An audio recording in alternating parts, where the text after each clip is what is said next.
Happy new year. എല്ലാവർക്കും ഒരു അടിപൊളി ഇയർ ആവട്ടെ എന്ന് ഞാൻ വിഷ് ചെയ്യുന്നുണ്ട്. എനിക്കും ഒരു അടിപൊളി ഇയർ ആവട്ടെ. ബിക്കോസ് ലാസ്റ്റ് ഫ്യൂ മന്ത്സ് എനിക്ക് ഭയങ്കര എക്സോസ്റ്റഡ് ആയിട്ടുള്ള ഒരു കുറച്ച് മാസങ്ങളായിരുന്നു. നോർമലി നമുക്ക് എല്ലാവർക്കും എപ്പോഴും ഹാപ്പി ആയിട്ടോ പ്ലസന്റ് മൈൻഡിലോ എനർജറ്റിക് ആയിട്ടോ നമുക്ക് നിൽക്കാൻ പറ്റില്ല എന്നറിയാം. എനിക്കും അങ്ങനെയൊക്കെ തന്നെ ഇങ്ങനെ ഏറിയും കുറഞ്ഞൊക്കെയാണ് നിന്നേച്ചേ. But this month and December few weeks entirely change ആയിട്ടോ. കാരണം ഞാൻ വിചാരിച്ചു ഈ വർഷം എൻ്റെ ഭയങ്കര 3G ആയി പോകും എന്നൊക്കെ ഞാൻ ചിന്തിച്ചിട്ടുണ്ടായിരുന്നു.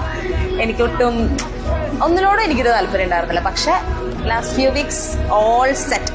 ഞാൻ എക്സ്പെക്ട് ചെയ്തതിൻ്റെ ഡിഫറെൻ്റ് ആയിട്ട് കാര്യങ്ങളൊക്കെ സംഭവിച്ചു മീൻസ് നെഗറ്റീവായിട്ട് പോയിക്കൊണ്ടിരുന്ന ചെപ്പ് പെട്ടെന്നൊരു ഹൈക്കിലേക്കൊക്കെ വന്നു. So I am happy.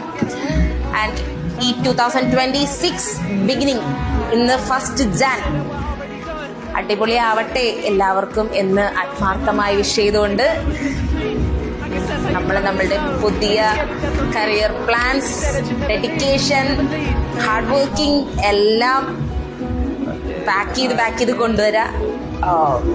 1% rule നമ്മള് കീപ്പ് ചെയ്യാൻ ശ്രമിക്കുക. 1% റൂൾ മീൻസ് എന്ത് ചെയ്യുമ്പോഴും 1% എക്സ്ട്രാ ചെയ്യാം.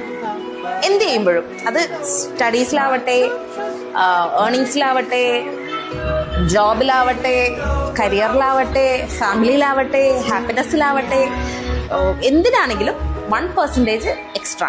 Okay, so